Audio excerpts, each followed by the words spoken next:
সবাইকে science care একাডেমির পক্ষ থেকে শুভেচ্ছা এবং অভিনন্দন। আজ আমি তোমাদের কোষ বিভাজন টপিকটা নিয়ে আলোচনা করব।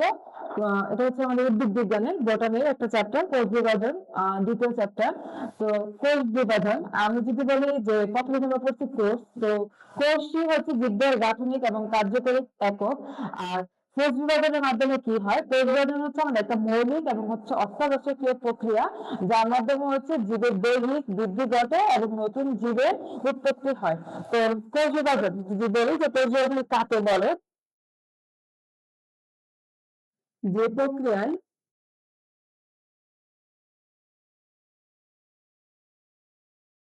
যে প্রক্রিয়ায় জীবকোষ বিভক্তির মাধ্যমে, বিভক্তি মানে হচ্ছে ভাগ হবে, যে প্রক্রিয়ায় জীবকোষ বিভক্তির মাধ্যমে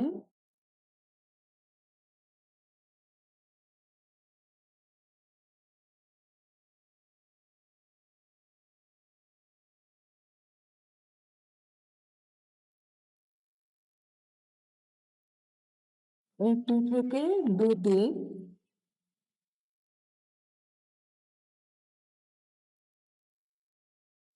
দুটি থেকে চারটি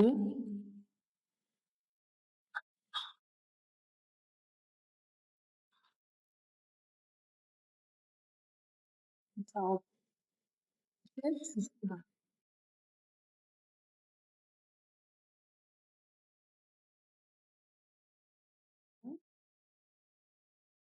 তাকে কোষ বিভাজন বলে।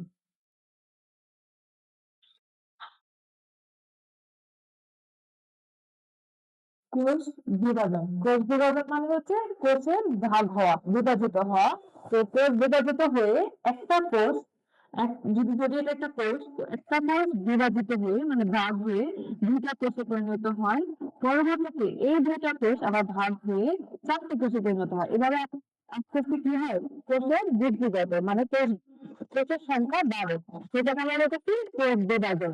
তো এখন আসি হচ্ছে কোষ বিভাজন কয়টা প্রক্রিয়া হয়? কোষ বিভাজন হচ্ছে তিনটি প্রক্রিয়ার মাধ্যমে হয়। তিন প্রকার কোষ বিভাজন আছে, তা হচ্ছে অ্যামাইটোসিস, মাইটোসিস এবং হচ্ছে মিয়োসিস।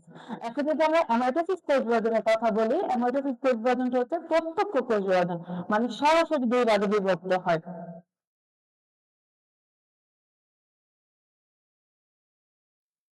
কোষ বিভাজন হচ্ছে তিন প্রকার: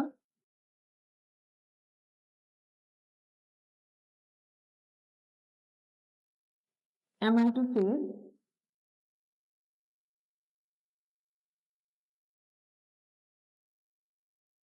মাইটোসিস,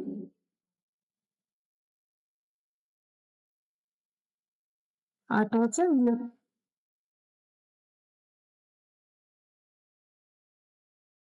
যেটাকে মায়োসিসও বলে।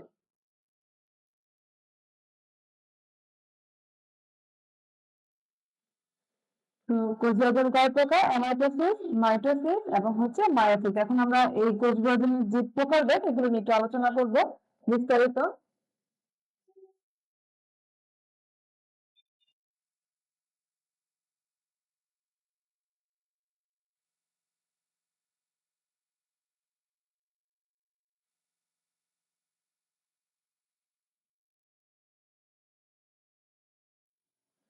একটা কথা বলে নিই যে কোষ বিভাজন, ধরো এটা একটা কোষ, এই কোষটা বিভাজিত হয়ে যে নতুন কোষ সৃষ্টি করে তাকে আমরা যদি এটাকে আমি বলি যে কোষটা বিভাজিত হবে, এটাকে যদি আমরা বলি যে মাতৃকোষ, এই মাতৃকোষটা মানে মা কোষ, এটা বিভাজিত হয়ে যখন নতুন দুইটা কোষ তৈরি করবে, সৃষ্টি করবে, এই নতুন কোষগুলোকে আমরা অবশ্যই কি বলবো? শিশু কোষ।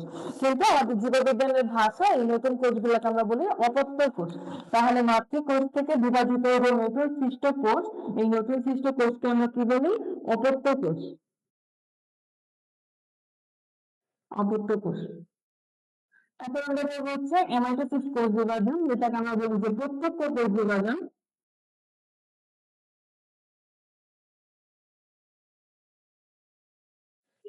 এমাইটোসিস বা হচ্ছে প্রত্যক্ষ কোষ বিভাজন।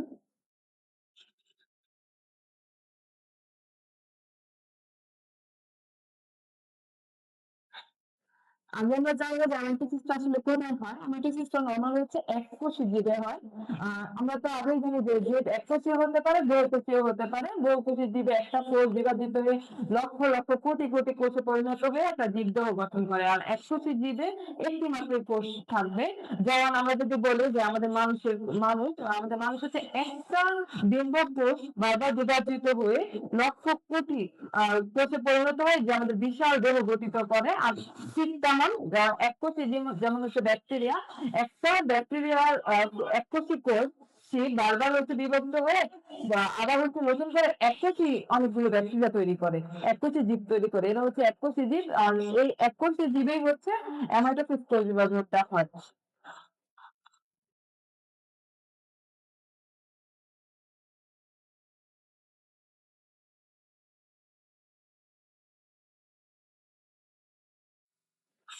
তো অ্যামাইটোসিসটাকে আমরা প্রথমে কি বললাম, যেটা হচ্ছে একটা প্রত্যক্ষ কোষ বিভাজন। কেন অ্যামাইটোসিসকে আমরা প্রত্যক্ষ কোষ বিভাজন বললাম? যে প্রত্যক্ষ মানে হচ্ছে সরাসরি বিভক্ত হয়ে যাচ্ছে।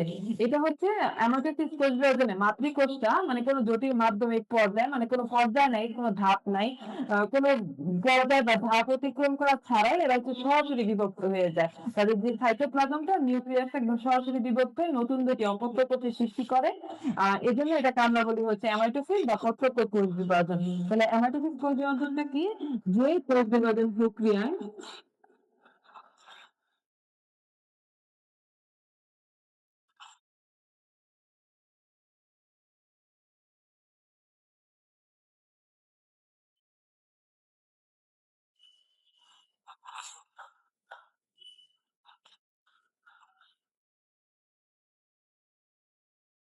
যে কোষ বিভাজন প্রক্রিয়ায় মাতৃকোষের নিউক্লিয়াস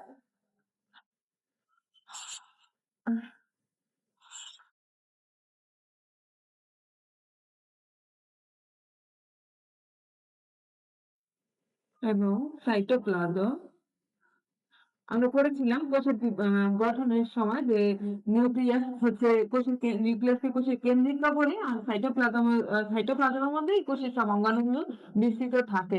সেই নিউক্লিয়াস এবং সাইটোপ্লাজমের কথা এখানে বলা হয়েছে যে যে কোষ বিভাজন প্রক্রিয়ায় আমরা যে কোষটা বিভাজিত করব তাকে আমরা বলতেছি মাতৃকোষ। মাতৃকোষের যে নিউক্লিয়াস এবং সাইটোপ্লাজম সেটা হচ্ছে কোনো জটিল মাধ্যম ছাড়াই, মানে কোনো পর্যায় ছাড়াই, কোনো জটিল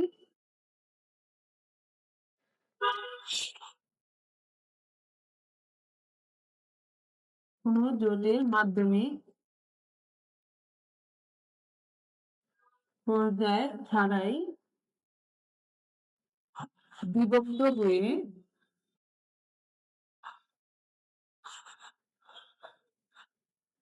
দুটি অপত্য কোষ সৃষ্টি করে।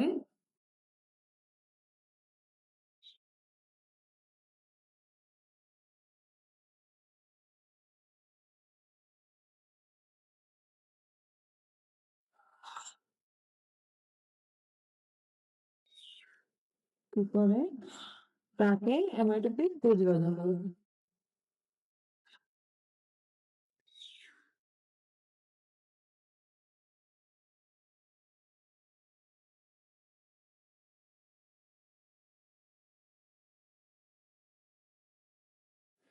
তো হেমাটোসিসকে আমরা প্রত্যক্ষ কোষ বিভাজন বলতেছি কেন? কারণ এটার কোনো জটিল মাধ্যমিক পর্যায় সে অতিক্রম করে না।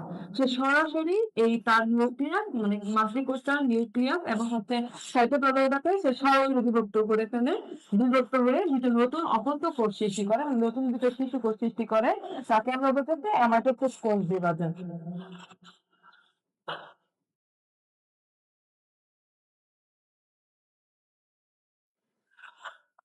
তো আগে আমরা বলেছিলাম যে হেমাটোসিস কোষ বিভাজনটা হয় নরমালি কোন কোষে? এককোষী জীবে। এককোষী জীবে আমাদের হচ্ছে মাইটোসিস প্রক্রিয়াটা সংঘটিত হয়। এককোষী জীবে সংঘটিত হয়। এককোষী জীব যেমন হচ্ছে অ্যামিবা, ইস্ট, এসব এককোষী। এগুলো হচ্ছে এক্সাম্পল। অ্যামিবা, ইস্ট যেরকম এককোষী জীবে হচ্ছে মাইটোসিস পরিবর্তনটা সংঘটিত হয়। আমাদের এখান থেকে এমসিকিউতে আসে অনেক সময় যে মাইটোসিস কোথায় সংঘটিত হয়, নিচে কোন জীবে বা হচ্ছে অ্যামিবাতে কোন কোষ বিভাজন সংঘটিত হয়। তো এই জন্য আমাদের হচ্ছে এক্সাম্পল গুলো জানতে হবে।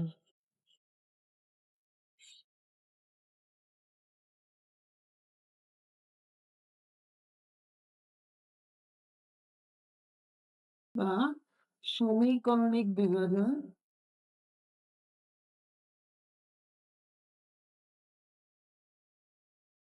আমি মাইটোসিস আগে একটা কথা বলি যে আমাদের এই প্রশ্নটা তোমাদের অনেক আছে যে মাইটোসিসকে কেন সমীকরণিক বিভাজন বলা হয়? মাইটোসিসকে কেন সমীকরণিক বিভাজন বলা হয়? কারণ মাইটোসিসের মাতৃকোষ যে নিউক্লিয়াস আর সাইটোপ্লাজম একবার শুধুমাত্র একবার বিভাজিত হয়। যার কারণে কি হয় যে মাতৃকোষ থেকে যে নতুন সৃষ্ট কোষ বা আমরা অপত্য কোষ বলতেছি সেই অপত্য কোষ এবং মাতৃকোষের সাইটোপ্লাজম এবং যে নিউক্লিয়াসের সংখ্যা হচ্ছে সমান থাকে।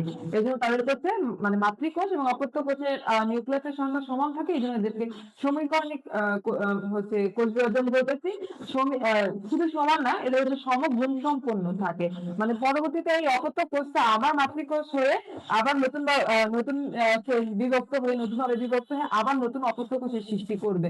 তো মাইটোসিস কোষ বিভাজনকে কেন সমীকরণ বিভাজন বলা হয়? কারণ তার যেই মাতৃকোষ এবং অপত্য কোষের নিউক্লিয়াস থাকে হচ্ছে সম আকৃতি সমগুণ সম্পন্ন, আবার হচ্ছে একই পরিমাণের থাকে। এই জন্য একে বলতেছে হচ্ছে মাইটোসিস বা সমীকরণিক বিভাজন।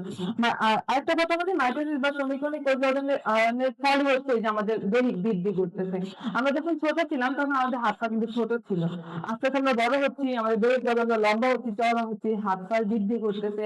তবে একটা গাছ যখন ছোট চারা থাকে আস্তে আস্তে কি হয়, এর মূলগুলো বাড়ে, তার যে শাখা প্রশাখা এগুলো বৃদ্ধি ঘটে, আস্তে আস্তে সে বড় হয়। তো একটা ছোট চারা গাছ থেকে একটা বৃহৎ বড় বৃক্ষে পরিণত হওয়া, এটাই হচ্ছে একটা মাইটোসিসের ফলাফল। তো মাইটোসিস কোথায় হয়? দেহকোষে হয়। মাইটোসিস কোথায় হয়? নরমালি মাইটোসিস হয় হচ্ছে দেহকোষে। দেহকোষে হয়, তাছাড়া হচ্ছে জননাঙ্গের বৃদ্ধিতে হচ্ছে জনন কোষে হয় না কিন্তু জনন কোষের বৃদ্ধিতে হচ্ছে মাইটোসিস হেল্প করে। তো মাইটোসিস কোষ বিভাজনটা কি? যে কোষ বিভাজন প্রক্রিয়ায় আমি যদি নরমালি বলি যে কোষ বিভাজন প্রক্রিয়ায়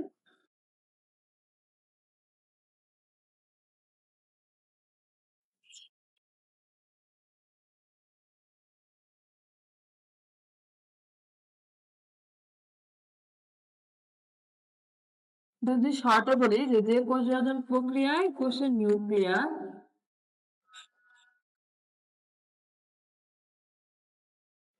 নিউক্লিয়াস বিভক্ত হয়ে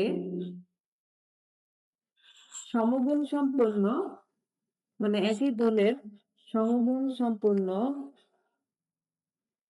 এবং হচ্ছে সম আকৃতির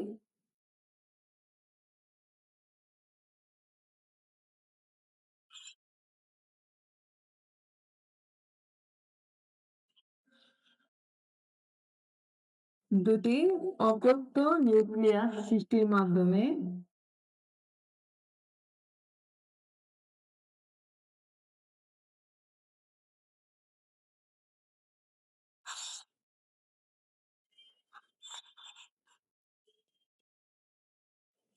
দুটি অপত্য কোষ সৃষ্টি করে।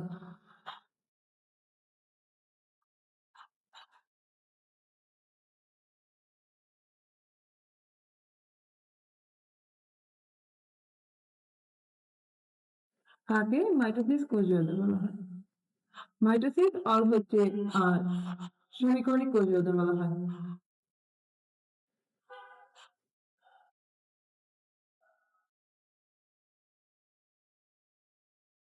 আগে বলছি যে মাইটোসিসটা হয় নরমালি হচ্ছে রেয়ার কোষে, মানে উদ্ভিদের দৈহিক বৃদ্ধিতে, উদ্ভিদ কোষের যে শাখা প্রশাখা দৈহিক বৃদ্ধিতে, মূলের বৃদ্ধিতে, তারপর হচ্ছে আমাদের যে প্রাণী কোষের হচ্ছে দৈহিক বৃদ্ধিতে হচ্ছে মাইটোসিসটা কাজ করে।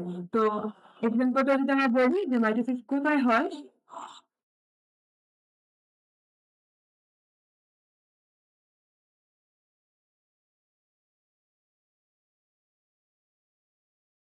সেটা একটু মনে রাখবা যে উদ্ভিদের কাণ্ড, শাখা প্রশাখা,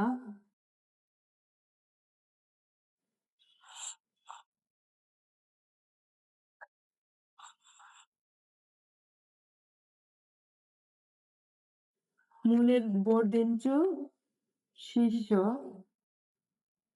মানে বর্ধিত যে শীর্ষ থাকে সেই শীর্ষ জীবদেহের সকল অঙ্গ প্রত্যঙ্গে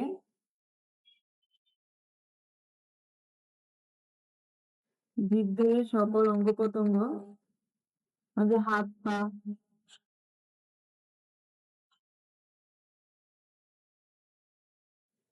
আরেকটা কথা আমি একটু বলি যে এটা তো গেল যে দেহের কোষে মাইটোসিস প্রজনন মেনলি হয় হচ্ছে দেহের কোষে, যে উদ্ভিদের কাণ্ড শাখা প্রশাখা বৃদ্ধিতে জীবদের অঙ্গ প্রত্যঙ্গে হয়। তাছাড়াও আমাদের যদি জনন কোষের যে জনন অঙ্গ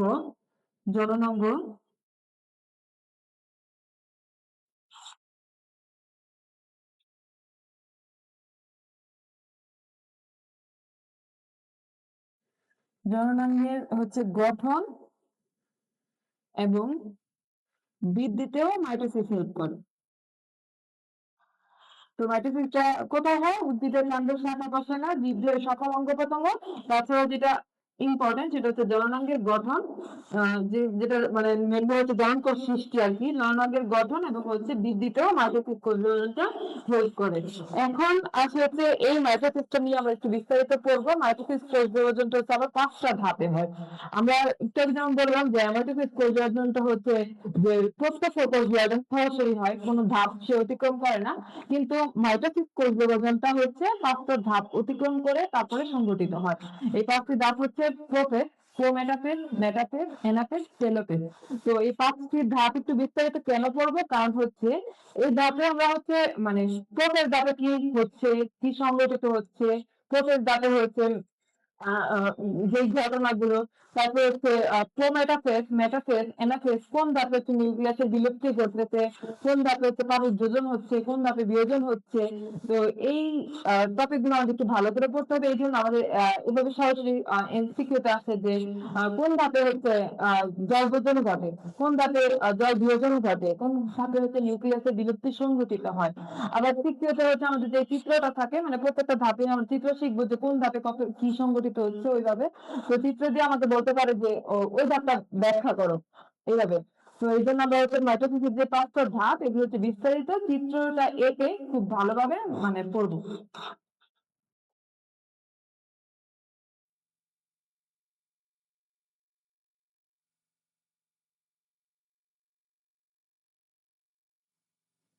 তো প্রথমে আমরা যদি বলি মাইটোসিসকে আমরা প্রথমে 2টা ভাগে ভাগ করতে পারি। মাইটোসিস প্রথমে মাইটোসিস প্রজনন 2টা ভাগে ভাগ করতে পারি। একটা হচ্ছে ক্যারিওকাইনেসিস, ক্যারিওকাইনেসিস, আর একটা হচ্ছে সাইটোকাইনেসিস, সাইটোকাইনেসিস। তো এই ক্যারিওকাইনেসিস এবং সাইটোকাইনেসিস দুইটাই হচ্ছে তোমাদের হচ্ছে সৃজনশীল প্রশ্নের ক নাম্বারে অনেক সময় কোশ্চেনে আসে। তো ক্যারিওকাইনেসিস যে জিনিসটা কি, যেটা হচ্ছে আমাদের মাইটোসিস পরিবর্তনটা চলাকালে যে আমাদের নিউক্লিয়াসের যে বিভাজনটা হয় এটাকে আমরা বলতেছি হচ্ছে ক্যারিওকাইনেসিস। তো নিউক্লিয়াসের বিভাজনকে কি বলা হয়? ক্যারিওকাইনেসিস। নরমালি আমরা যদি বলি যে সংক্ষেপে নিউক্লিয়াসের বিভাজনকে ক্যারিওকাইনেসিস বলে এবং সাইটোপ্লাজমের বিভাজনকে বলা হয় সাইটোকাইনেসিস। সাইটোপ্লাজম, সাইটোপ্লাজমের বিভাজনকে আমরা বলতেছি হচ্ছে সাইটোকাইনেসিস। এটা ঘটে হচ্ছে মাইটোসিস প্রক্রিয়াটা চলাকালে, আর সাইটোকাইনেসিসটা হয় না মাইটোসিস প্রক্রিয়াটার শেষের দিকে হচ্ছে সাইটোপ্লাজমে বিভক্ত হয়। এখন আমরা হচ্ছে মাইটোসিসের ধাপগুলো পড়বো। মাইটোসিস হচ্ছে 5টা ধাপ। মাইটোসিসের 5টা ধাপের মধ্যে আছে প্রথমেই হচ্ছে প্রোফেজ, প্রোফেজ, ক্রোম্যাটাফেজ,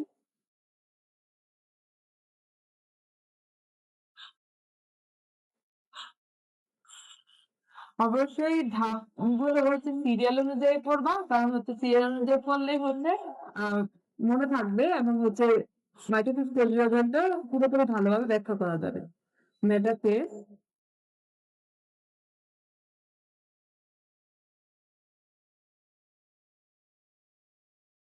অ্যানাফেজ এবং হচ্ছে টেলোফেজ।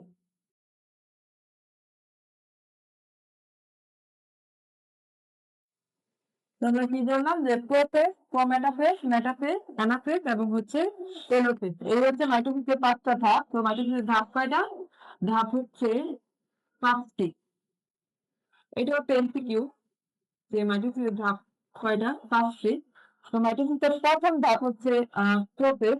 এটা একটা আমি হচ্ছে এখন প্রত্যেকটা ধাপ থেকে মানে তোমাদের মেইনলি যেগুলো না জানলেই নয়, মানে ইম্পর্টেন্ট এই গুলো জানতে হবে, যে ইম্পর্টেন্ট বৈশিষ্ট্য। প্রথম হচ্ছে, এটা হচ্ছে প্রথম ধাপ, এবং এটা হচ্ছে মাইটোসিসের একটা দীর্ঘ পর্যায়, মানে যে জাতের হচ্ছে মাইটোসিসটা অনেক দীর্ঘ সময় ধরে হয়, এটা হচ্ছে একটা দীর্ঘ পর্যায়, প্রথম ধাপ। এবং প্রসেস দশাই হচ্ছে তোমাদের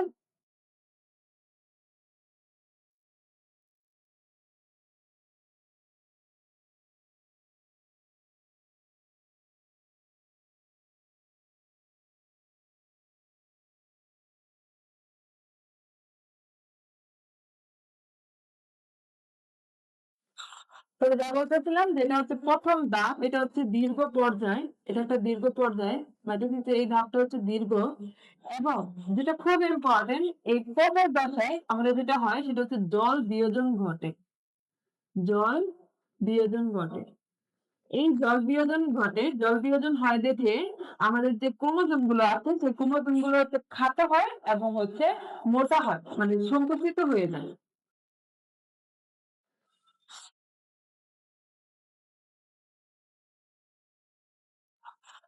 তো কি কি হয় ক্রোমোজোম গুলো?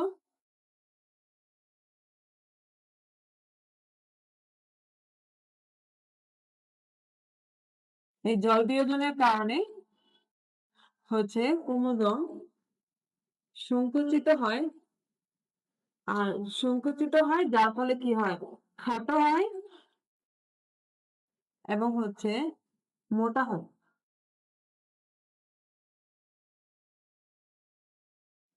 তো কি জানলাম, যে প্রকৃত হচ্ছে প্রথম ধাপ, এটা হচ্ছে একটা দীর্ঘ পর্যায়ে, এখানে জল বিয়োজন হয়, জল বের হয়ে যায়, যার কারণে হচ্ছে ক্রোমোজোম সংকুচিত হয়, এবং সংকুচিত হওয়ার ফলে কি হয়, যে সংকুচিত চুপসে যাবে এবং হচ্ছে খাটো হবে এবং ক্রোমোজোম গুলো মোটা দেখা যাবে।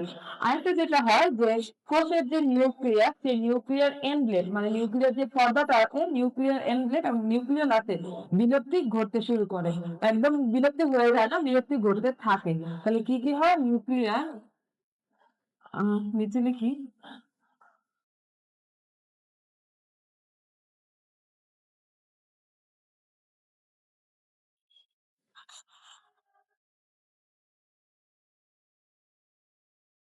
প্রতিরোধ সারটা কি হয়, নিউক্লিয়ার এন্ডেল এবং নিউক্লিওলাসের, নিউক্লিওলাসের বিলুপ্তি শুরু হয়, ঘটতে থাকে আর কি।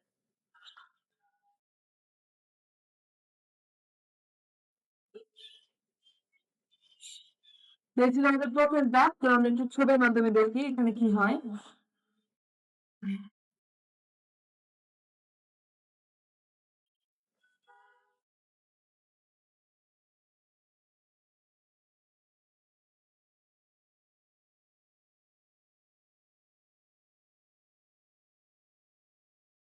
ধাপে হচ্ছে আমাদের ক্রোমোজোম গুলো মোটা হয়, ক্রোমোজোমগুলো মোটা হয়, আর এই যে নিউক্লিয়াস এবং হচ্ছে নিউক্লিয়ার এনভেলপ, এটা হচ্ছে আস্তে আস্তে হচ্ছে বিলুপ্তি ঘটতে থাকে, এই যে নিউক্লিয়ার এনভেলপ এবং হচ্ছে নিউক্লিয়ার লাসে হচ্ছে বিলুপ্তি ঘটতে থাকে, আর এই ক্রোমোজোম গুলো হয় খাটো হয় এবং মোটা হয়। আর এখানে আমরা দেখেছি যখন ইন্টারফেস দশায়, মানে হচ্ছে মাইটোসিস শুরু হওয়ার আগে কোষটা হচ্ছে আমাদের প্যাটার্ন ছিল, চিকন ছিল, যেহেতু এখানে পানি বিয়োজন ঘটে, পানি বিয়োজনের কারণে আমাদের ক্রোমোজোম গুলো হচ্ছে মোটা হয়, খাটো হয়। তো এখানে আমাদের হচ্ছে প্রোফেজ ধাপ, এখন আমরা করবো হচ্ছে মেটাফেজ ধাপ।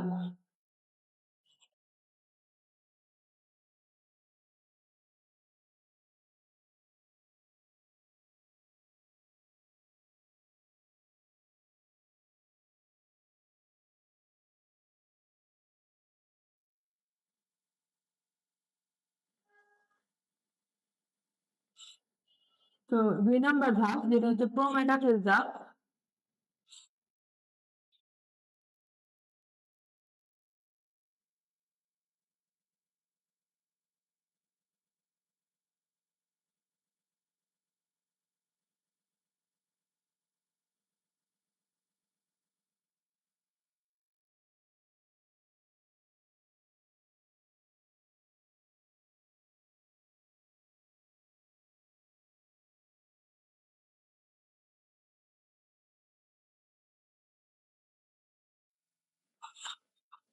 তো ক্রোমাটাস এক্সামটা হচ্ছে আমাদের মাইটোসিস হচ্ছে দ্বিতীয় পর্যায়ে। এই পর্যায়ে আমি যদি একটু আগে ছবিটা দিয়ে তোমাদের দেখাই, সেটা হচ্ছে এই পর্যায়ে আমাদের যে উদ্ভিদ কোষের যে তন্তু, উদ্ভিদ কোষের ক্ষেত্রে যেটা হয় সেটা হচ্ছে এই উদ্ভিদ কোষের তন্তু দ্বারা হচ্ছে স্পিন্ডল যন্ত্রের সৃষ্টি হয় এবং নিউক্লিয়াস এনভেলপের হচ্ছে বিলুপ্তি ঘটে। কি তৈরি হয়? স্পিন্ডল যন্ত্রের স্পিন্ডল যন্ত্র তৈরি হয়।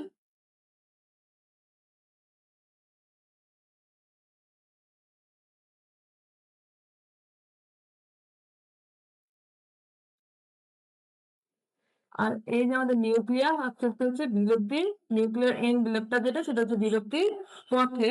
আর হচ্ছে নিউক্লিয়াসটাও হচ্ছে আস্তে আস্তে লুপ্ত প্রায় থাকে। আর এখানে কি হয় যে ক্রোমোজোম গুলো তাদের আমাদের যে ক্রোমোজোমের যে সেন্ট্রোমিয়ার, সেই সেন্ট্রোমিয়ারের সহায়তায় সে হচ্ছে এক একটা স্পিন্ডলে এক একটা তন্তুর মধ্যে নির্দিষ্ট কিছু তন্তুর মধ্যে যুক্ত থাকে, নির্দিষ্ট কিছু তন্তুর মধ্যে যুক্ত থাকে, যুক্ত থাকে। তো এই স্পিন্ডল যন্ত্রের এই যে দুইটা মেরু বলি আমরা, এই যে একটা মেরু, এটা একটা মেরু, আর মেরুর মাঝ বরাবর যে অংশটাকে সেটাকে আমরা বলছি ইকুয়েটর বা হচ্ছে বিষুবীয় অঞ্চল। তো দুই মেরুর মধ্যবর্তী অঞ্চল কেন বলতেছে ইকুয়েটর বা বিষুবীয় অঞ্চল। আর এই যে আমরা দেখতেছি এটা হচ্ছে আমাদের নিউক্লিয়াস এনভেলপ, যে নিউক্লিয়াসের যে পর্দাটা সেটা হচ্ছে বিলুপ্তির পথে, এবং এটা হচ্ছে আমাদের প্রায় লুপ্ত প্রায় নিউক্লিয়াস।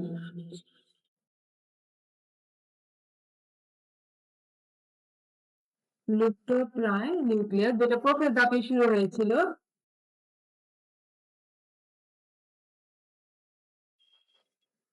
নিউক্লিয়ার। আর এই যে স্পিন্ডল যন্ত্রের যে নির্দিষ্ট ফাইবার গুলোর মধ্যে হচ্ছে আমাদের সেন্ট্রোমিয়ার সহ ক্রোমোজোম গুলো হচ্ছে যুক্ত, এদেরকে আমরা বলতেছি হচ্ছে ট্রাকশন ফাইবার। কি বলতেছি? Traction fibre. তো এই ছিল আমাদের প্রোমেটাফেজ ধাপ। এরপরে আসি আমরা হচ্ছে মেটাফেজ। তো প্রোমেটাফেজ ধাপের ইম্পর্টেন্ট যদি আমরা বলি, সেখানে হচ্ছে স্পিন্ডল যন্ত্রের তৈরি হয়, স্পিন্ডল যন্ত্র সৃষ্টি, লুপ্তপ্রায় নিউক্লিয়াস,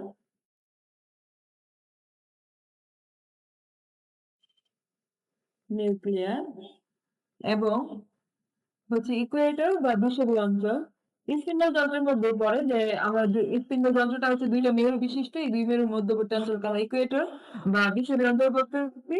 এবার আসছে হচ্ছে মেটাফেজ, আমাদের ৩ নম্বর ধাপ মেটাফেজ।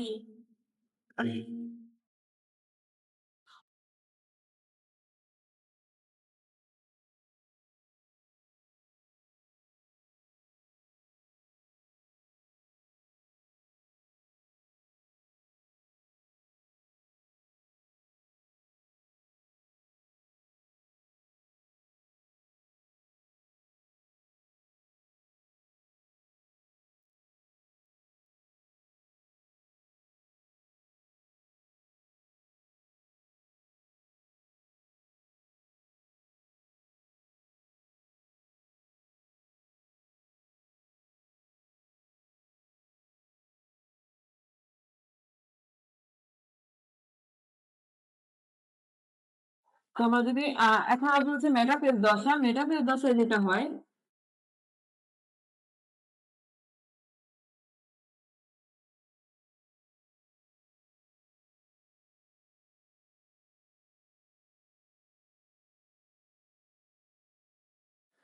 আমরা প্রোমেটাফেজ দশায় দেখেছিলাম যে আমাদের হচ্ছে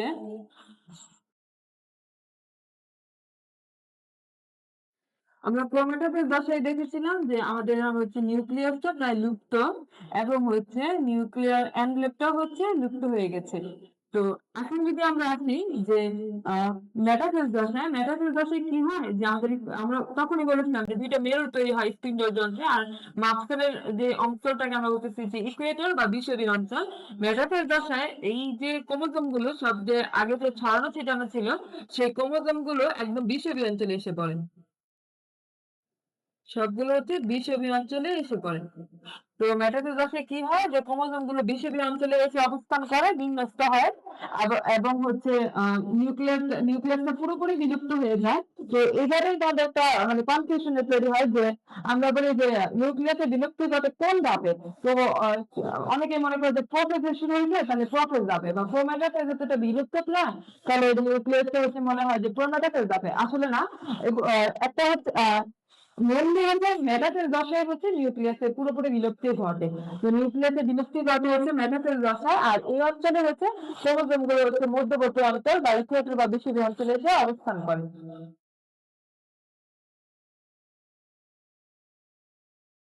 সেটা প্রথমে কি বলি যে নিউক্লিয়াস এবং নিউক্লিয়ার এনভেলপ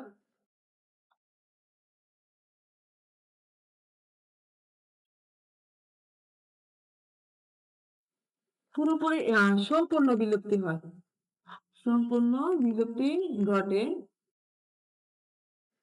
ঘটে। আর এই যে ক্রোমোজোম গুলো যে মধ্যবর্তী অঞ্চলে আসতেছে এটাকে আমরা বলতেছি হচ্ছে মেটাকাইনেসিস। মেটাকাইনেসিস হয়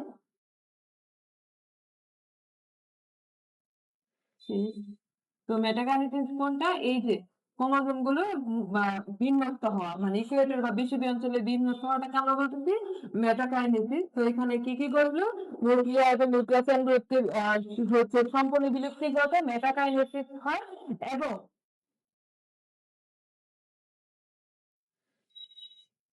মেটাফেজ পর্যায়ে একদম শেষের দিকে, যদি এটা এই ধাপে ঘটে না যে শেষের দিকে এই যে ক্রোমোজোম যে সেন্ট্রোমিয়ার, এই সেন্ট্রোমিয়ার থেকে মাঝ বরাবর বিভক্ত হয়। ক্রোমোজোমের সেন্ট্রোমিয়ার থেকে ক্রোমোজোম গুলো হচ্ছে মাঝ বরাবর বিভক্ত হয়, এটা একদম মেটাফেজের শেষের দিকে হয়, যেটা এখানে উল্লেখ করার দরকার নেই। তারপরে আছে আমরা হচ্ছে অ্যানাফেজ দশা। অ্যানাফেজ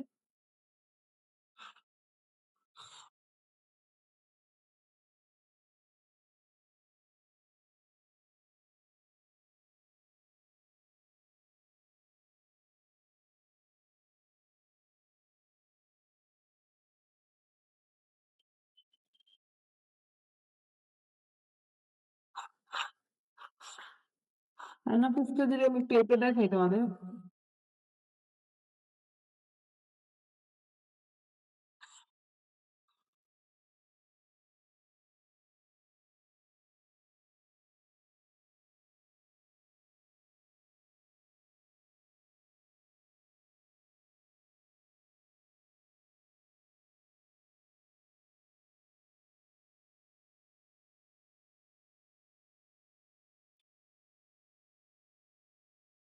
তো আমরা মেটাফেজ দশায় বলেছিলাম যে ক্রোমোজোম গুলো সেন্ট্রোমিয়ার মাঝ বরাবর সেন্ট্রোমিয়ার বরাবর বিভক্ত হওয়া শুরু করে।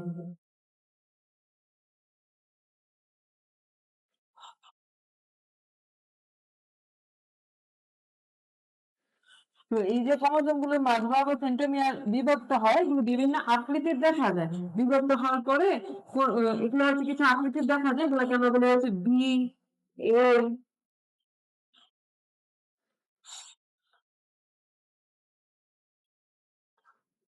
বি এল এবং হচ্ছে জে এবং হচ্ছে আই আকৃতি, মানে বিভক্ত হওয়ার পরে ক্রোমোজোম গুলো এরকম দেখতে দেখা যায়, এরকম আকৃতির হয়, আকৃতির হয়। আর এই ধাপে যেটা ঘটে সেটা হচ্ছে এই যে ক্রোমোজোম গুলো মাঝ বরাবর থাকে এখান থেকে বিভক্ত হয়ে দুই মেরুর দিকে ধাবিত হতে থাকে। এই যে এটা একটা মেরু, এই যে একটা মেরু, এই মেরুর দিকে হচ্ছে তারা ধাবিত হতে থাকে। এই যে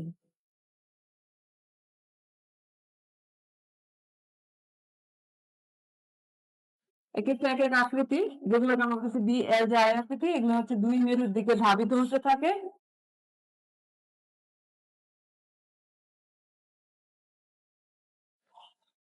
আর যখন এই অপত্য ক্রোমোজোম গুলো মানে ক্রোমোজোম তো আবার বিভক্ত হয়ে অপত্য ক্রোমোজোমের সৃষ্টি করে, এই অপত্য ক্রোমোজোম গুলো মেরুতে পৌঁছে গেলেই এই ধাপের হচ্ছে সমাপ্তি ঘটে। তো এই ধাপে আমাদের মেনলি কি হইলো যে ক্রোমোজোম গুলো সেন্ট্রোমিয়ার সহ বিভক্ত হইলো, বিভক্ত হয়ে গেছে বি এল যে আই আকৃতি হয়। এই বি আকৃতিটাকে আমরা বলতে হচ্ছে মেটাসেন্ট্রিক, এটাকে আমরা বলি মেটাসেন্ট্রিক। ইংরেজি আলফাবেট বি এর মতো দেখা যায় তখন ক্রোমোজোমটাকে, অপত্য ক্রোমোজোমটাকে মেটাসেন্ট্রিক। তারপরে এল, এটাকে আমরা বলতে হচ্ছে সাব মেটাসেন্ট্রিক, এল এর মতো দেখা যায়, সাব মেটাসেন্ট্রিক।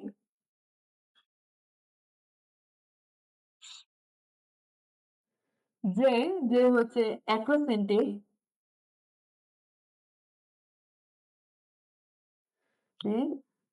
এটা হচ্ছে সেন্টোমিয়ার উপর ডিপেন্ড করে, মানে সেন্টোমিয়ার অবস্থান অনুযায়ী, সেন্টোমিয়ার অবস্থান অনুযায়ী কোনোটাকে জে এর মতো দেখা যায়, কোনোটা আই এর মতো দেখা যায়। এটাকে আমরা বলতেছি হচ্ছে টেলোসেন্ট্রিক, যেটা হচ্ছে আই এর মতো দেখা যায়। সেন্ট্রিক, এটা হচ্ছে সেন্ট্রোমিয়ারের অবস্থানের উপর ডিপেন্ড করে। আর এগুলা মনে রাখবা যে সেন্ট্রোমিয়ার সব বিভক্ত হওয়ার পরে দুইটা দুই মেরুর দিকে ধাবিত হতে থাকে। দুই মেরুতে একদম মেরুতে পৌঁছাইলে এই ধাপের সমাপ্তি ঘটে। তাহলে এনাফেজ দশা এইটাই ঘটে। দেন হচ্ছে টেলোফেজ।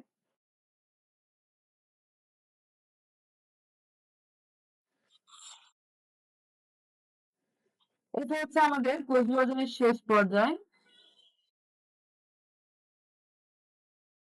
প্রথম পর্যায়ে যেমন হচ্ছে প্রোফেজ দশায় হচ্ছে আমাদের পানির মধ্যে জল বিয়োজন ঘটেছিল, টেলোফেজ দশায় হচ্ছে পানির যোজন ঘটবে।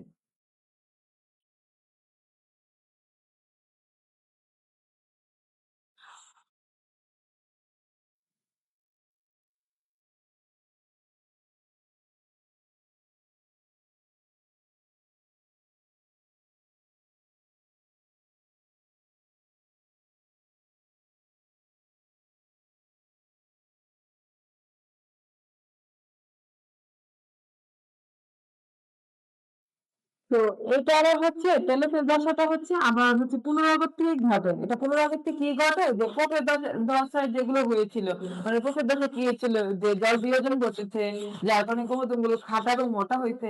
এখানে আবার এটা উল্টা হবে, টেলোফেজ দশায় হচ্ছে জল যোজন হবে। জল যোজনের কারণে কি হবে, আবার ক্রোমোজোম গুলো হচ্ছে মানে চিকন হবে এবং হচ্ছে লম্বা হবে। আবার ওই দশায় ওইখানে যখন আমাদের হচ্ছে নিউক্লিয়ার এনভেলপে হচ্ছে বিলুপ্তি ঘটেছিল, তারপর হচ্ছে আস্তে আস্তে হচ্ছে পরের ধাপে হচ্ছে আমাদের স্পিন্ড যন্ত্রের সৃষ্টি হয়েছিল। এখানে আবার টেলোফেজ দশায় কি হবে, যে স্পিন্ড যন্ত্রে বিলুপ্তি ঘটতে থাকবে। আস্তে আস্তে আবার হচ্ছে নিউক্লিয়ার এনভেলপ এগুলো হচ্ছে পুনঃ আবির্ভাব ঘটবে। তো টেলোফেজ দশা আবার কি হবে, তাহলে পানির যোজন ঘটবে।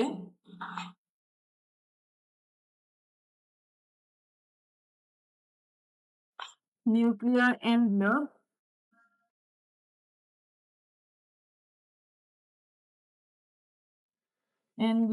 এবং হচ্ছে নিউক্লিয়ার পুনঃ আবির্ভাব ঘটবে।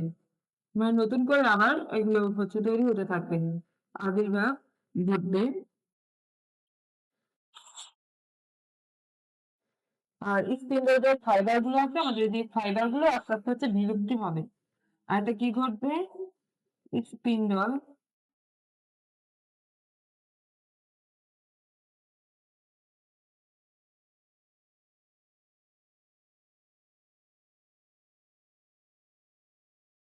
স্পিন্ডল ফাইবার বিলুপ্তি হবে।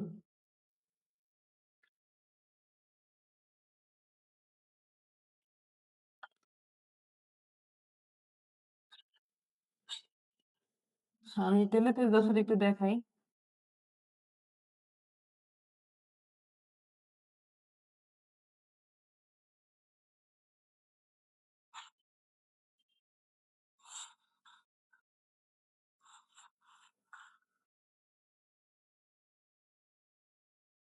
যেরকম বলেছিলাম যে আস্তে আস্তে আবার হচ্ছে ক্রোমোজোম গুলো যেহেতু পানির যোজন ঘটছে, তো চিকন এবং লম্বা হবে। এই যে নিউক্লিয়ার এনভেলপ, নিউক্লিয়ার লাস, এগুলোর হচ্ছে পুরো আবির্ভাব ঘটবে। আর এখানে একটা কোষ প্লেট তৈরি হবে, এই কোষ প্লেটের মাধ্যমেই হচ্ছে এই যে আমরা যে প্রথম কোষের দশায় যে একটা কোষ, সে একটা কোষ থেকে আস্তে আস্তে আমাদের মানে মেন আলটিমেট পয়েন্টে আসছে, সেটা হচ্ছে আমাদের একটা কোষ এখন এই কোষ প্লেট বরাবর বিভক্ত হয়ে দুইটা কোষে পরিণত হবে। এভাবে হচ্ছে আমাদের মাইটোসিস কোষটা সম্পন্ন হয়। এটা হচ্ছে আমাদের শেষ ধাপ বা হচ্ছে টেলোফেজ। তো এই টেলোফেজ পর্যায়ে হচ্ছে আমাদের আবার নতুন করে হচ্ছে প্রায় জয়যোজন ঘটে, নিউক্লিয়ার ও নিউক্লিয়ার এনভেলপের হচ্ছে আবির্ভাব, পূর্ণ আবির্ভাব হয়। আর এখানে একটা কোষ প্লেট তৈরি হয়, এই কোষ প্লেট বরাবর ভাগ হয়ে আমার নতুন দুইটা অপত্য কোষ তৈরি করবে। তো আমরা একটা মাতৃকোষ থেকে এভাবে মাইটোসিসের পাঁচটা ধাপ অতিক্রম করে দুইটা অপত্য কোষ সৃষ্টি করে।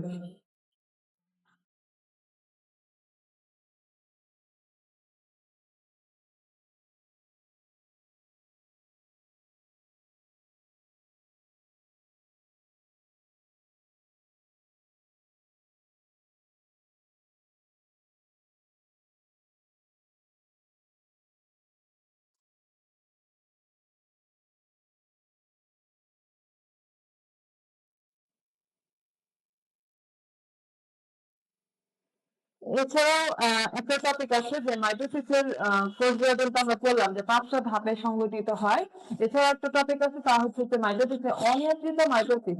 তো মাইটোসিস থেকে আমাদের হচ্ছে ধাপগুলো নিয়েও হচ্ছে স্বীকৃতি আসে, আবার হচ্ছে মাইটোসিসকে কেন সমীকরণ কোষ বিভাজন বলা হয়, তারপর হচ্ছে মাইটোসিসের গুরুত্ব ব্যাখ্যা করো, এগুলো আমাদের স্বীকৃতি আসে। আর একটা হচ্ছে অনিয়ন্ত্রিত মাইটোসিস। অনিয়ন্ত্রিত মাইটোসিসটা কি হয় যে যেখানে কোষ বিভাজন হওয়ার কথা না, মানে আমি যদি নর্মালি বলি, সাধারণ ভাষায় বলি যে সেখানে হচ্ছে মানে নিয়ন্ত্রণ নাই, যেখানে হচ্ছে কোষ বিভাজন হচ্ছে।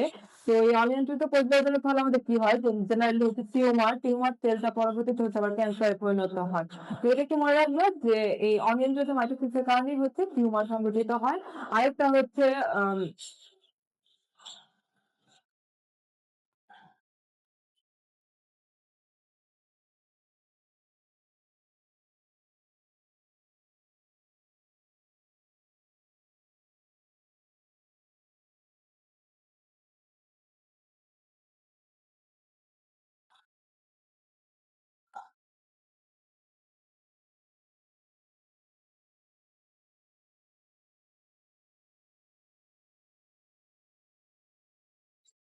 আরেকটা হচ্ছে আমাদের হচ্ছে কোষের মৃত্যু ঘটে। প্রতিনিয়ত আমাদের হচ্ছে কোষের মৃত্যু ঘটে। কোষের মৃত্যুটা হচ্ছে দুই ভাবে গঠিত, একটা হচ্ছে নেক্রোসিস আর হচ্ছে অ্যাপোপ্টোসিস। এটা একটু তোমরা একটু রিডিং দিবা না, তুমি জেনে রাখো এখান থেকে যে কোষের মৃত্যু দুই ভাবে ঘটে, হচ্ছে নেক্রোসিস এবং অ্যাপোপ্টোসিস। এমসিকিউতে আসলে লাগবে। এখন আমরা করবো হচ্ছে মায়োসিস কোষ বিভাজন, যেটাকে আমরা বলি হচ্ছে হ্রাসমূলক কোষ বিভাজন। মায়োসিস বা হ্রাসমূলক কোষ বিভাজন।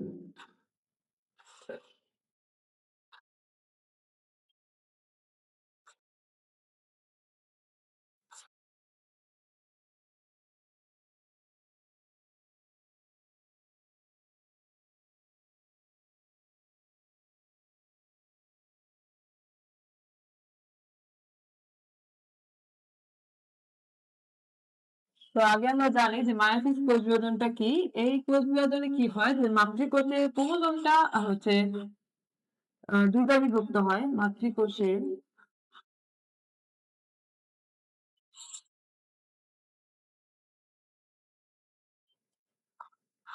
মাতৃকোষের হচ্ছে নিউক্লিয়াস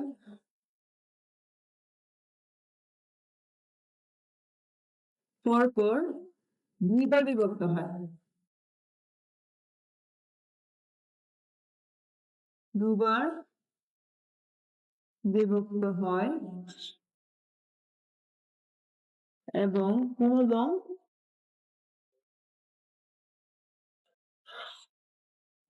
একবার বিভক্ত হয়।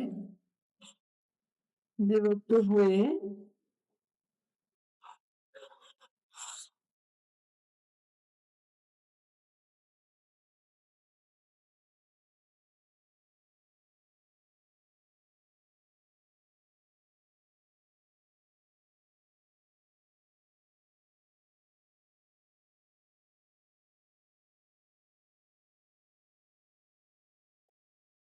মাতৃকোষের অর্ধেক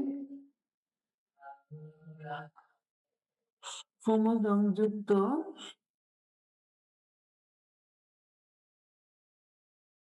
চারটি অবদ্ধ কোষ সৃষ্টি করে।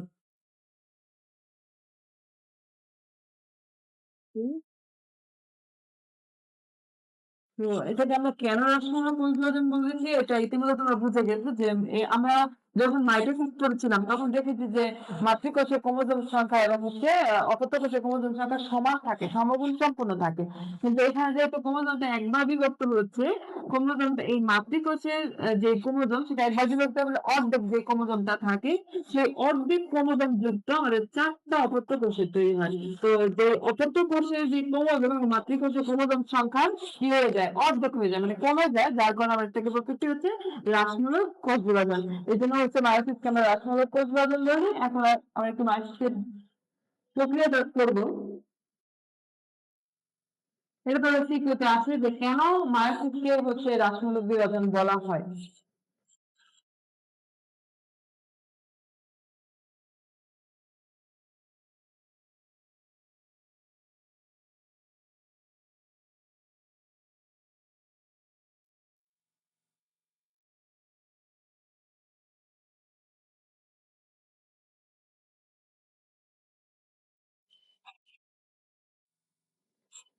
আমাদের সমগ্র মায়োসিসটাকে আমি যদি প্রথমে ২ টা ভাগে ভাগ করা যায়। একটা হচ্ছে মায়োসিস 1 যেহেতু এটা এখানে ২ বার নিউক্লিয়াসের বিভাজন ঘটে। এজন্য হচ্ছে এটা ২ টা ধাপে সংগঠিত। এটা হচ্ছে মায়োসিস 1 আরেকটা হচ্ছে মায়োসিস 2। মায়োসিস 1 এবং হচ্ছে মায়োসিস 2।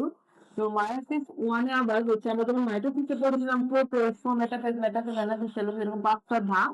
তো এরকম মায়োসিস 1 এও এরকম হবে হচ্ছে মায়োসিস 1 শুরু হওয়ার আগে যেটা হয় যেটা আমরা বলি এটা একটু মনে রাখবা যে কোষ বিভাজন শুরু হওয়ার আগে কোষে কিছু প্রস্তুতিমূলক কাজ সম্পন্ন হয়। আর কোষের এই প্রস্তুতিমূলক কাজ সম্পন্ন হওয়ার যে ধাপটা সেটাকে আমরা বলতেছি হচ্ছে ইন্টারফেজ। তো মায়োসিস 1 এর আগে কি ঘটে? ইন্টারফেজ। ইন্টারফেস বসাবো বলি আমি এটাকে। ইন্টারফেস বসার পরে আমরা হচ্ছে আমাদের হচ্ছে প্রস্তুতিমূলক কাজ শেষ করে দেন হচ্ছে আমাদের মায়োসিস 1 টা শুরু হয়। তো মায়োসিস 1 যেটা আমরা হচ্ছে রাসমূলক বিভাজন, মায়োসিস 1 টাই হচ্ছে আমাদের রাসমূলক বিভাজন। মায়োসিস 1 এ যেটা ঘটে সেটা হচ্ছে প্রথমবার নিউক্লিয়াসের বিভাজনের ফলে যেটা হয় সেটা হচ্ছে প্রোফেজ 1,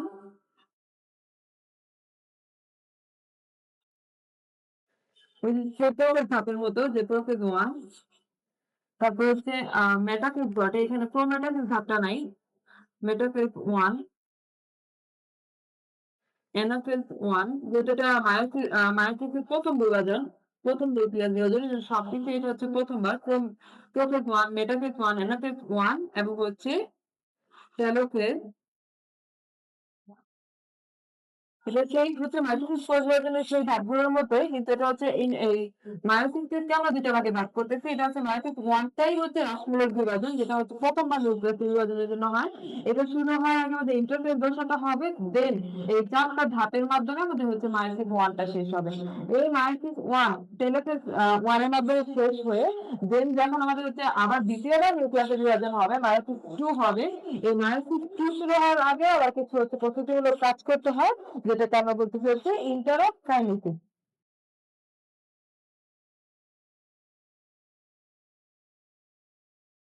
প্রস্তুতিমূলক কাজ এটা মায়োসিস 2 শুরু হওয়ার আগে সেটা হচ্ছে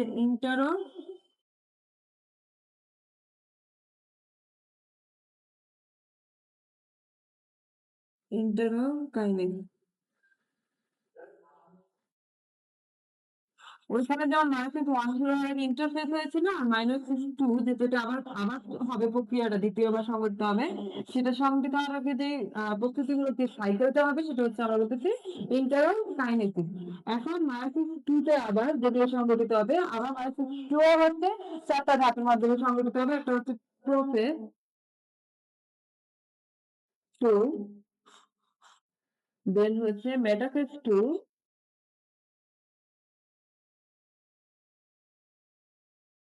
অ্যানাফেজ 2, টেলোফেজ।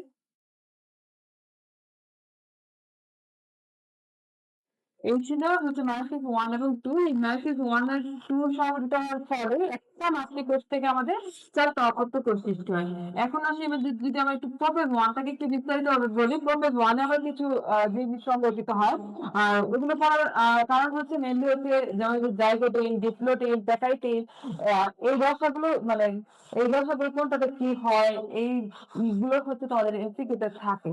এই টপিক গুলো থেকে তোমাদের এমসিকিউ থাকে। এই জন্য হচ্ছে একটু বিস্তারিত ভাবে পড়বা হচ্ছে প্রোফেজ 1। তো প্রোফেজ 1 থেকে 1 এর মধ্যে কি কি সংঘটিত হয়? একটা হচ্ছে ল্যাপটোটিন, এটা একটা দশা, যে প্রোফেজ 1 এর একটা দশা হচ্ছে ল্যাপটোটিন,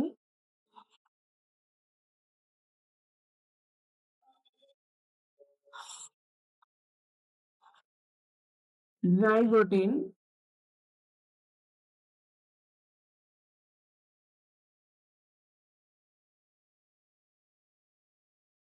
প্যাপাইটিন। কোন দশায় কি হয় এগুলো একটু বিস্তারিত ভালো করে পড়তে হবে, কারণ এগুলো থেকে আমাদের হচ্ছে কোশ্চেন আছে। ডিপ্লোটিন, তারপর হচ্ছে ডায়াকাইনেসিস, ডায়াকাইনেসিস,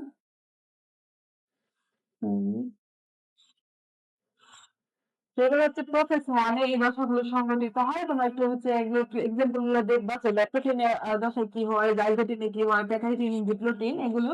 তো এগুলো আমাদের মায়োসিস বা রাসমূলক কোষ বিভাজন, মায়োসিসকে কেন রাসমূলক কোষ বিভাজন বলা হয় এটা লাগবে। মায়োসিসের গুরুত্ব অবশ্যই মায়োসিসের গুরুত্ব অনেক বেশি।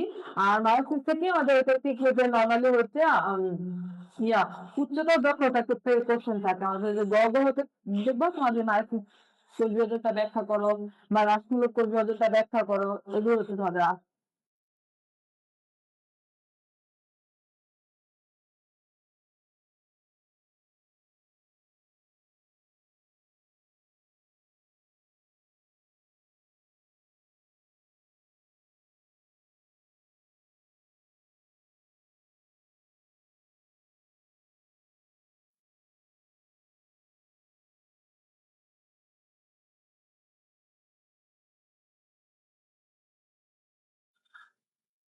ক্রোমোজোমের দুটি নন সিস্টার ক্রোমাটিডের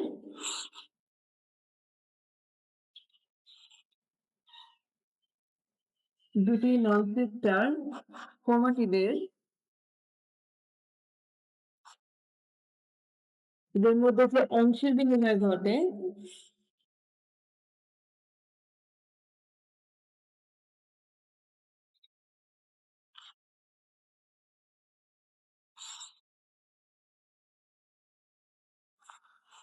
যে অংশের যে বিনিময় হয়, অংশের বিনিময় হওয়াটাকে আমরা বলতেছি হচ্ছে ক্রসিং ওভার।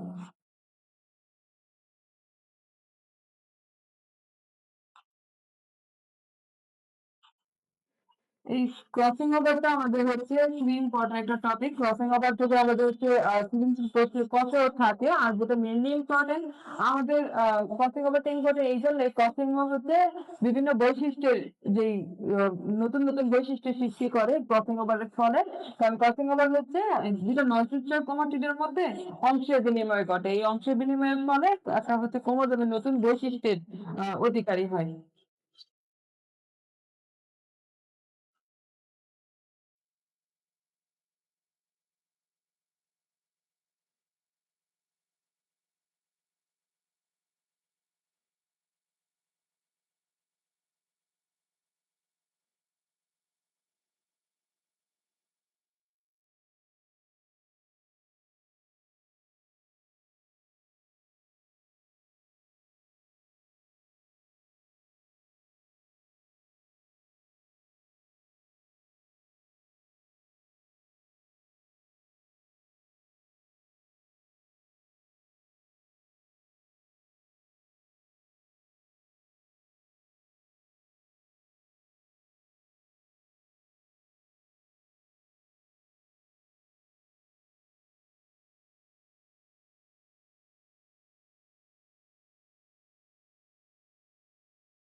এরকম দুটো ননসিস্টার ক্রোমোজোমের এই যে অংশের বিনিময় ঘটে, এই যে অংশের বিনিময় ঘটে, এটাকে আমরা ক্রসিং ওভার বলতেছি। অংশের বিনিময় ঘটার পরে যেটা হয়,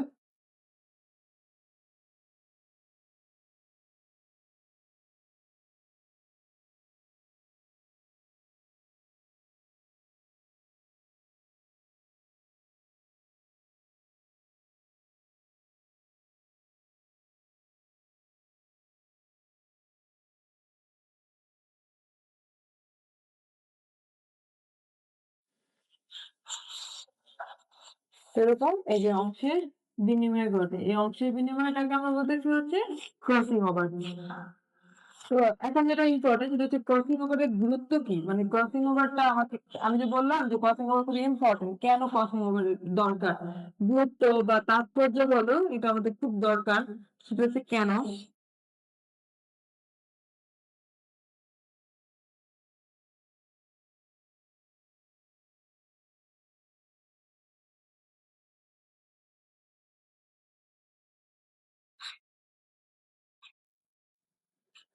এই যে ক্রসিং ওভারের ফলে কি হয় যে দুটো অংশের বিনিময় ঘটে, অংশের বিনিময় ঘটলে কি হয় যে জিনগত পরিবর্তন সাধন হয়। আর এই যে জিনগত পরিবর্তন হলে নতুন বৈশিষ্ট্যের উদ্ভব ঘটে, এই জন্য তাদের ক্রসিং ওভারটা মেনলি ইম্পর্টেন্ট। আর তোমাদের বই একটু ভালো করে বিস্তারিত দেওয়া আছে, তুমি একটু রিডিং দিবা, সেখানে খুব ভালো দেওয়া আছে। আর গবেষণার ক্ষেত্রে ক্রসিং ওভারটা খুব ইম্পর্টেন্ট। তো মেনলি এটাই যে নতুন বৈশিষ্ট্যের উদ্ভব ঘটে, জিনগত পরিবর্তন সাধিত হয় এই ক্রসিং ওভারের ফলে, যেটা অংশের বিনিময় ঘটে। তো এই ছিল হচ্ছে আমাদের ক্রসিং ওভার।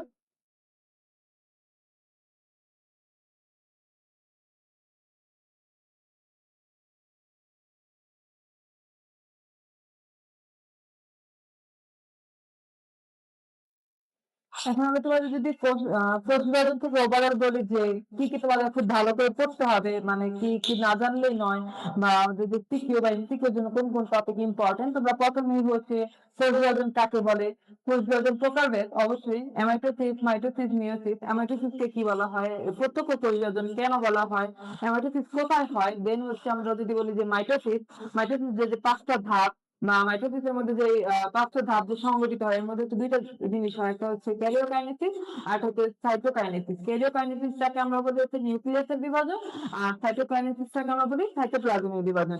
এখানে আরেকটা জিনিস আছে, সেটা হচ্ছে আমাদের যে মাইটোসিস বিভাজনের আগে একটা হচ্ছে চক্র হয়, যে ইন্টারফেস দশা। তো এই দশাকে আমরা হচ্ছে G1, G2, এই তিনটা দশায় বিভক্ত করি। এগুলো পার্সেন্টেজটা একটু দেখবা। আর মাইটোসিসের যে পাঁচটা ধাপ, সেটা হচ্ছে প্রোফেজ, প্রোমেটাফেজ, মেটাফেজ, অ্যানাফেজ এবং হচ্ছে টেলোফেজ। তো আমি তো তোমাদের উল্লেখ করেছি যে প্রোফেজ দশার মধ্যে কি কি ঘটে, প্রোমেটাফেজে কি ঘটে। তো এই যে প্রোফেজ, মেটাফেজ, অ্যানাফেজ, টেলোফেজে মাইটোসিসের কোন ধাপে কি ঘটতেছে, এই ইম্পর্টেন্ট টপিক গুলো একটু করবা। অবশ্যই ছবি এঁকে পড়বা, তাহলে হচ্ছে আমাদের চিহ্নিত করতে সুবিধা হবে।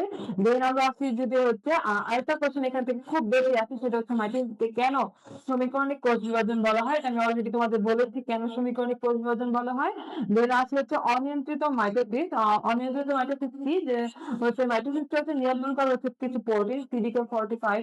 তো এটা একটু বিস্তারিত দেওয়া আছে তোমাদের বইয়ে, তো এই জায়গাটা একটু রিডিং দিবা। সেটা হচ্ছে অনিয়ন্ত্রিত মাইটোসিসের ফলে কি হয়, টিউমার হয়, ক্যান্সার কোষ সৃষ্টি হয়। দেন যদি আমরা আসি হচ্ছে মায়োসিস, আর মায়োসিস হচ্ছে আমাদের হ্রাসমূলক বিভাজন। হ্রাসমূলক বিভাজন কেন বলা হয়, মায়োসিসকে প্রথমে যদি আসি যে মায়োসিসকে কেন হ্রাসমূলক বিভাজন বলা হয়, এটা খুব ইম্পর্টেন্ট এখান থেকে। দেন আরেকটা জিনিস হচ্ছে মায়োসিসকে আমরা দুইটা ভাবে, আমরা দুইটা ধাপে বিভক্ত করি, সেটা হচ্ছে মায়োসিস 1 এবং মায়োসিস 2। তো মায়োসিস 1 এর একটা ধাপ হচ্ছে প্রোফেজ 1। আর প্রোফেজ 1 এ আমাদের যে দশাগুলো হয়, সেটা হচ্ছে প্যাকাইটিন, জাইগোটিন, ডিপ্লোটিন, ডায়াকাইনেসিস। এই প্যাকাইটিন দশায় মানে কি ঘটে, জাইগোটিনে কি ঘটে। যেমন আমরা হচ্ছে প্যাকাইটিনে যে ক্রসিং ওভারটা যে বললাম, যে ক্রসিং ওভারের ফলে আমাদের জিনগত পরিবর্তন সাধিত হয়। তো এই ক্রসিং ওভারের টপিকটা একটু একটু দেখবা, কারণ এই ক্রসিং ওভারের গুরুত্ব তাৎপর্য এখান থেকে আমাদের সিকিউরিটি থাকে। আর ওই যে আমরা বললাম যে জাইগোটিন, প্যাকাইটিন, ডিপ্লোটিন, এই দশাগুলো হচ্ছে কোন ধাপে কি ঘটে ক্রোমোজোমের। দেন হচ্ছে আমাদের অনিয়ন্ত্রিত মাইটোসিস বললামই। এরপরে হচ্ছে আমাদের মাইটোসিসে বললাম যে অ্যানাফেজ দশায় হচ্ছে বিভিন্ন আকৃতি হয়, BLIJ আকৃতি। ওই আকৃতি কোনটাকে কি বলতেছি, বি আকৃতি হচ্ছে মেটাসেন্ট্রিক, সাবমেটাসেন্ট্রিক, টেলোসেন্ট্রিক, এক্সোসেন্ট্রিক। এগুলো একটু হচ্ছে বিস্তারিত পড়বা।